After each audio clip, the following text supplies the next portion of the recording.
carrousel du Louvre, début juillet 2025.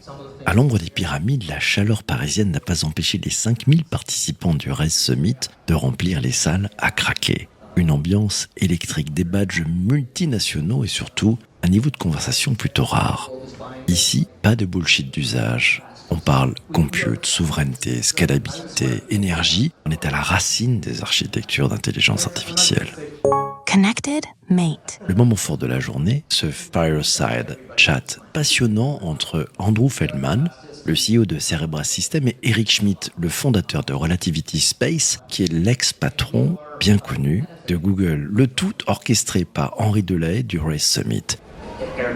On y voit deux visions du futur de l'intelligence artificielle qui s'interpellent, se croisant, se challengeant avec une franchise d'ailleurs peu commune. L'impression que j'ai eue, c'est celle d'assister à un échange entre deux bâtisseurs. Deux hommes qui ont vu venir l'intelligence artificielle et qui voient encore plus loin. Ce que vous allez entendre maintenant, ce sont 3 extraits et derrière, mon décryptage. C'est parti. Connected Mate. Premier moment marquant, Andrew Feldman raconte comment Cerebras a repensé l'architecture informatique en construisant une puce 56 fois plus grande que tout ce qui existait auparavant. C'est un pari plutôt radical. Écoutez bien. When we set out to build the right chip for AI, we flew in the face of 70 years of compute history. This is our chip, and it's about 56 times larger than the largest chip that had ever been built. And we did this because the AI work looked different than any other workload that the world had encountered. It was comprised of lots of simple calculations for which intermediate results had to be moved a great deal. And then it had a very unusual pattern of going to memory. By building a big chip, we could keep all this information on this chip, we could access memory at unbelievable speeds, and we could produce this extraordinary result that Eric helped me market. Ce que Feldman nous dit ici, ce n'est pas juste qu'ils ont fabriqué une puce hors norme. Non, il nous dit qu'ils ont cassé la table. En repensant tout, en refusant l'héritage des architectures séquentielles, ils ont créé une sorte de monstre d'efficacité taillé sur mesure pour les contraintes de l'intelligence artificielle moderne. C'est aussi d'ailleurs une leçon de stratégie produit. C'est-à-dire quand le marché change radicalement, les compromis du passé deviennent souvent des boulets. Et il vaut mieux tout réécrire, tout redessiner, et peut-être que seuls ceux qui n'ont rien à perdre osent vraiment le faire. C'est ce que je décrypte de la stratégie de Feldman. Et moi, ce que je me demande, c'est mais où sont les Européens là-dedans ? Où sont nos moonshots matériels ? C'est vrai qu'en Europe, on adore parler éthique, on brille en régulation, mais sur le terrain des architectures, du compute, de l'efficacité brute, on est quand même pas mal absent. Pas parce qu'on est moins bon, mais peut-être parce qu'on ose moins. Deuxième moment, moins technique mais hautement stratégique, c'est la dimension géopolitique de l'open source. Andrew Feldman confirme, j'ai eu presque l'impression que c'était à contre-cœur, une intuition d'Eric Schmidt sur la stratégie chinoise. Écoutez. And you see the adoption of Chinese open source models, they are really playing a slightly different game. Ce que Feldman révèle ici, c'est peut-être un angle mort des démocraties libérales. C'est-à-dire pendant qu'on débat des garde-fous, la Chine diffuse ses modèles open source à grande échelle dans les zones grises du globe. L'open source est plutôt utilisé ici comme une arme d'influence, une sorte de cheval de Troie algorithmique. Celui qui définit les modèles, définit les standards, et celui qui définit les standards façonne les usages. Et on le sait, les usages, c'est clé, c'est le grand gagnant de tout le digital qu'on a pu connaître. Alors la leçon que je tire, c'est peut-être que l'open source n'est pas neutre. C'est peut-être pas un monde d'égal à égal, c'est peut-être plutôt un levier de puissance, surtout quand on a les moyens de le diffuser, de le maintenir, de l'imposer.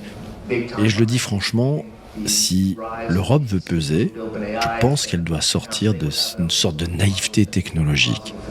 L'open source, ce n'est pas juste du partage, c'est aussi du pouvoir. Et d'ailleurs, on peut se poser la question, quand on sait que Meta utilise l'open source avec ses modèles Llama, mais peut-être que l'open source, finalement, c'est pas juste ouvrir le code. Si on veut réussir, c'est aussi ouvrir les budgets, les infrastructures, les écosystèmes et la souveraineté, peut-être la vraie, passera aussi si nous avons le propre GitHub à réfléchir. Troisième temps fort, le basculement des usages vers l'inférence. Écoutez cette séquence où Eric Schmidt et Feldman déconstruisent l'ancienne logique. Vous savez, la logique du 80% d'entraînement, 20% d'inférence. Ils la déconstruisent et ils annoncent un retournement total. Écoutez. 2 years ago, if we were here, I would have made the pronouncement with great confidence that the computational split would be 80% essentially training and 20% inference. It sure looks like that's completely wrong once again. Inference compute will be driven by the number of users, the frequency of use, and the amount of compute used in each use. Today, people go into it 5, 10, 20 constantly throughout the day. L'inférence, de mon point de vue, c'est la vraie bataille.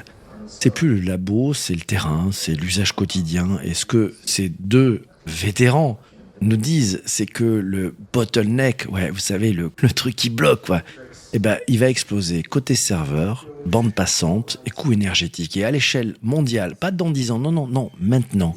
Et cette explosion, elle pose peut-être une question, peut-être taboue.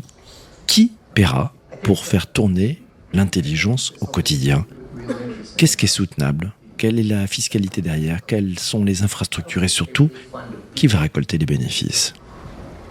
Ce Fireside Chat du Race Summit 2025 m'a laissé une sorte d'impression très nette, celle d'une nouvelle génération de bâtisseurs, plus froids, peut-être plus techniques, mais portés par au moins une vision.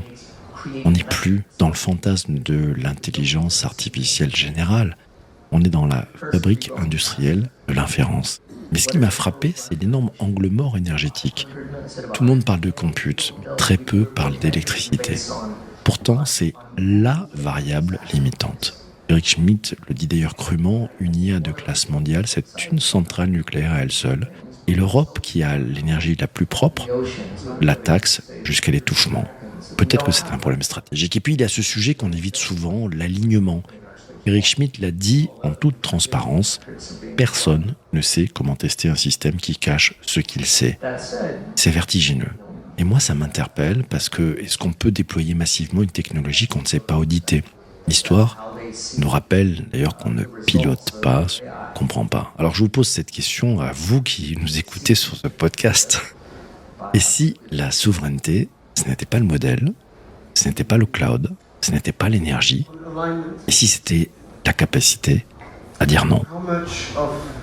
C'était BPC pour un épisode de Connected Mate en mode débrief de conférence. À très vite.